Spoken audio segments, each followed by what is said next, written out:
Cue the music, let's go. I'm your boy Ro, managing editor for the OBB Legend and OG member of the Orange Bowl Boys, and welcome to another edition of X's and Ro.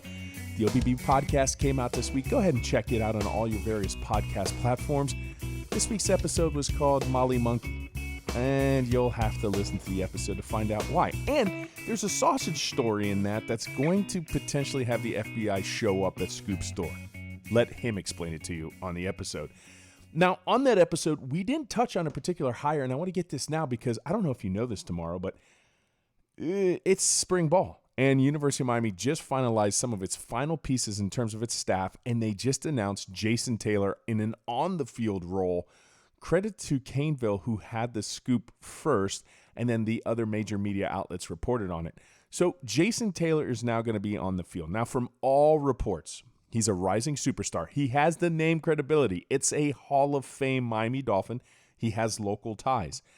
And we have heard that as a recruiter, just the presence alone, it's Mario, it's JT. He has that kind of presence. So his ability to stand in and garner the attention of any recruit's family member you have across the country, going across the country to go ahead and recruit, going into high schools, I think that's going to pay more dividends. Now, it's the on-the-field stuff, I think, as Canes fans, at least my opinion. If you differ, let us know in the comments below. But I think we're not going to have so much of an issue with this on-the-field prerogative, right? Is on-the-field prerogative and, what he was and what he brought to the table as far as his skill set and being a good communicator. And that's what the kids on the staff or kids on the team are saying now about JT. You have this situation where I think he's going to be really good on the field, and I just told you where they feel his recruiting prowess stands in just because of who he is. So, unique hire, interesting hire, a little bit of a wait and see. I want to see what happens, see at the end of the year, see how the recruiting board shakes up, see how these defensive ends go ahead and recruit. Now, also in terms of coaching moves, former OC, which is going to segue into our new OC and a topic I want to discuss, Josh Gattis is going to reunite with Mike Locksley. If you remember, Alabama connection there. They were both OC. Mike Locksley obviously came out in print and said he was the one who called the plays, but Josh Gattis had a co-OC title before becoming the main OC for Michigan, and now they're going to have a reuniting of ways. Obviously, if you take out the Bethune-Cookman game, he was around 20 points per game, less than 20 points per game on an offense. We wish you well, Josh. Obviously, it didn't work out here, but Mario Cristobal kind of, made some, not waves, but I like the direction that he's headed because it comes from this quote. If you have an exciting offense at the University of Miami, wow, things can change in a hurry. Just throw in the tape, and what identified Miami's offense in the past was explosive plays and the ability to stretch the field. We brought in a coordinator that can help make that happen. We expect results this spring that can carry over the fall and into the summer. My, oh my, what changed Mario Cristobal? I think you had your come to air raid Jesus moment. Obviously, some of the stats at Houston, Shannon Dawson threw the ball 55% of the time. Miami was more of a 50-50 split, maybe even just a little bit more. So percentage base, Shannon's going to go ahead and throw the ball. You know that the tree, we talked about this. He comes from an air raid discipleship.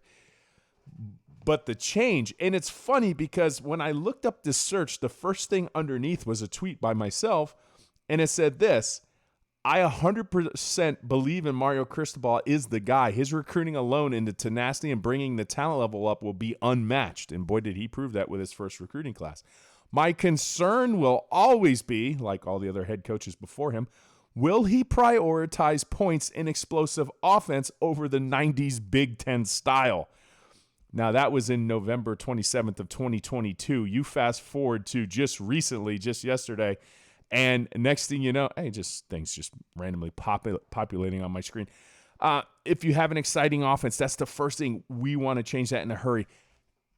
I like it because you do have to prioritize exciting offense. And I think even more so, Oregon Flash and Dash, known for their uniforms, the O on their helmet, which also is how many national championships they have, but I digress.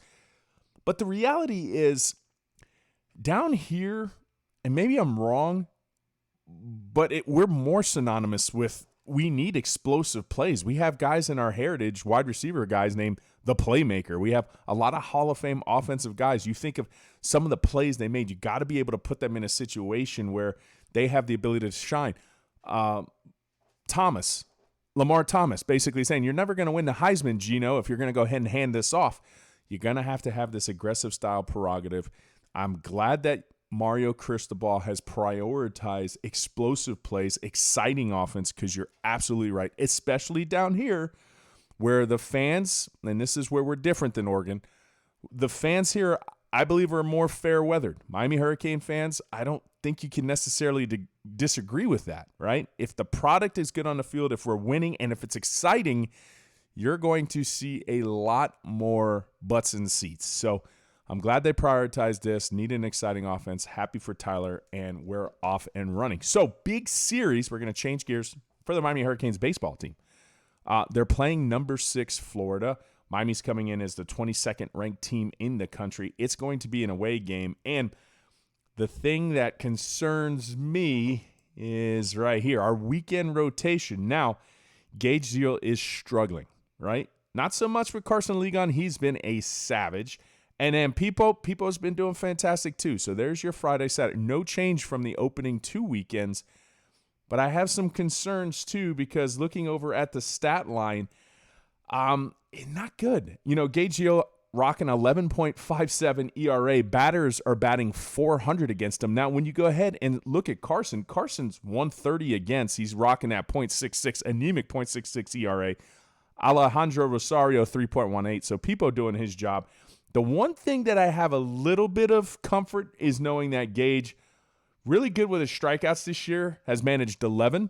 So are we going to be able to go toe-to-toe? You know, Florida's going to throw some arms at us. They always do. Can we go ahead and keep it competitive on Friday night? Can we keep it competitive against a top team nationally? Will Gage rebound? I know there's a lot of confidence coming from the Miami staff in him. They felt that first opening week was the worst game of his performance, an anomaly and a fluke. So they obviously marched him out. And again, but we want to see how he goes ahead and start. Kudos, too, to one of my dugout boys at the OBB Legend. Tony Valdez brought up the stat, too. So not only is the opening day rotation Gage, we're eyes on you, but also Miami Hurricanes have stranded 77 base runners by his tally over the year.